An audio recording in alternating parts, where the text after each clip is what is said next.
The Hyperion is the best weapon in the game, right? Who could argue with that?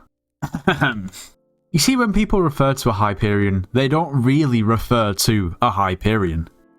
They don't refer to an iron sword that's going to give you some intelligence and a bit of base damage. What they really refer to is your ability to just absolutely decimate with your right-click ability.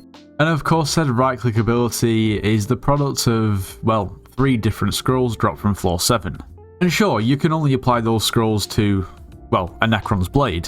But I could turn this weapon into a Valkyrie. And yeah, sure, it doesn't give you base intelligence, but you'd still be able to absolutely decimate things. The Hyperion itself only gives you a base intelligence of 350, and well, that is a decent amount of intelligence. If you didn't have it, it wouldn't be the end of the world.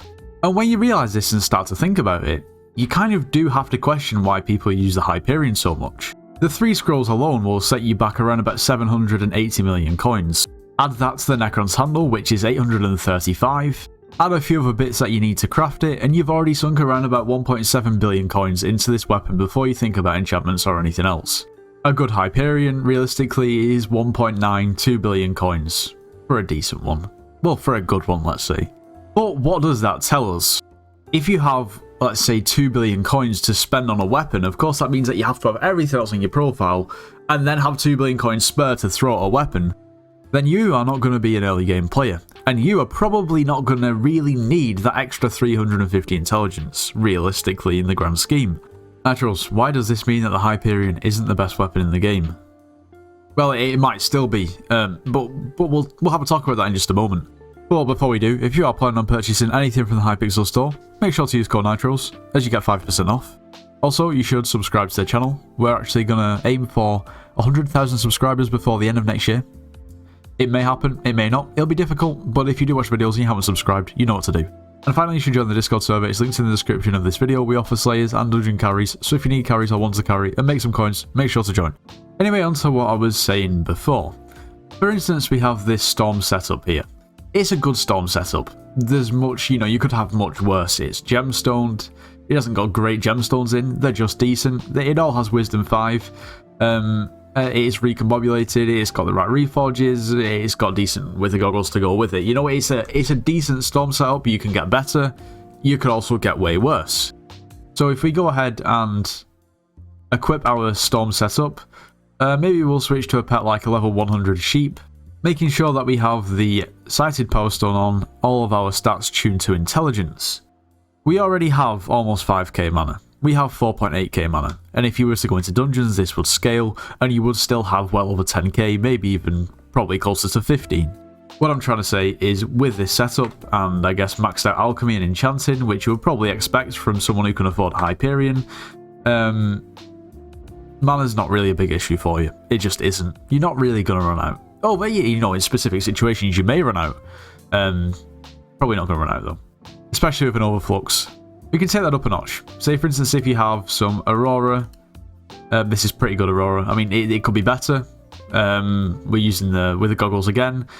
It's decent, I kind of troll a little bit by not fully hot potato in it. It could be way better, but it's decent Aurora, okay? That's what I'm trying to get at.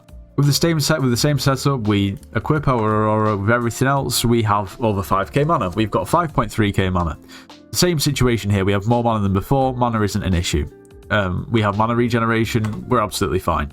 What I'm trying to say is mana is not an issue. If you have a Hyperion, you should have enough mana. You shouldn't really need the extra 350 mana that a Hyperion gives you.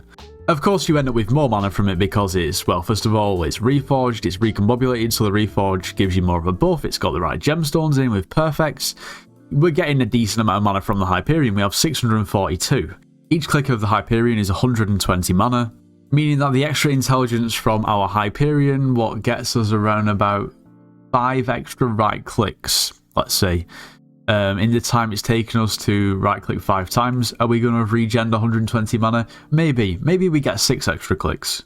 Now, something that's pretty consistent across all mage armor in the game is just basically a lack of ability to survive. Mage is pretty notorious for doing a lot of damage, but just dying really quickly. So my question is, why don't you just use an Astrea? Okay, yeah, sure, you salvage 300 intelligence, you can still put heroic on there, you can still put, you know, some sapphire gemstones in there. But instead you're going to get an extra 250 defense and an extra 20 true defense, which is actually massive, really. I want to test something. Okay, so for testing sake, we're going to go with our storm armor, with the goggles, make sure we still got our sheep pet on. Yeah, we do. With our Hyperion out with this setup, we have 4.463k mana, which isn't too bad. Our effective health is, let's just say 36k, because it's very close to 36k. Each right click with our Hyperion deals 1.9 million damage. Well, to be exact, it's really, well, it's fluctuating a little bit between 1.908 and 1.941. Okay, we've bought 8 jolly pink rocks. We're going to turn our Hyperion into an Astraea, like so. There we go, Astraea. Took the gemstones out just in case we got screwed over. Okay, so we can put our one of our perfect sapphires back in, but it does mean that we're missing out on well, an extra sapphire gemstone. So we can go ahead and put something like, we can put ruby in, which is going to give us health. We can put amethyst, which is going to give us defense, or we can put opal in, which is going to give us true defense. So I'm going to go ahead and probably just buy a perfect opal for the sake of this video. Make sure we've got it in there. Yeah, we do. So this Astraea is now giving us plus 210 intelligence. So we're gaining around about 400 less intelligence from our weapon. On the flip, we're gaining 347 defense, and we're also gaining plus 35 true defense. Meaning that if we take a look at our effective EHP, we're now sitting at around about 49,000. And prior to that, it was 36k with the Hyperion, meaning that our EHP has increased by 13,000, which is around about the equivalent to coming up on 40%, maybe slightly less, more effective HP. Overall, we have what we've got, maybe like 300, 400 less mana, and our damage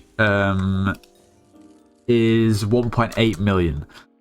So I'd say what we were dealing around about 1.908 million, meaning that our damage has dropped around about 110k.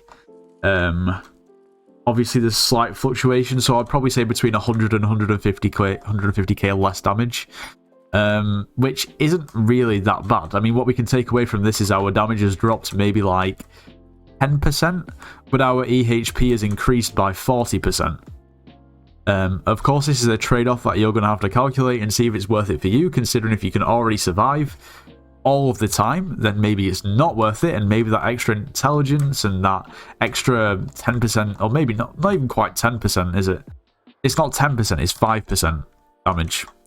If that 5% damage is worth it to you, then sure, maybe it's not worth it. But I don't know, I just feel like this is, for the most part, better.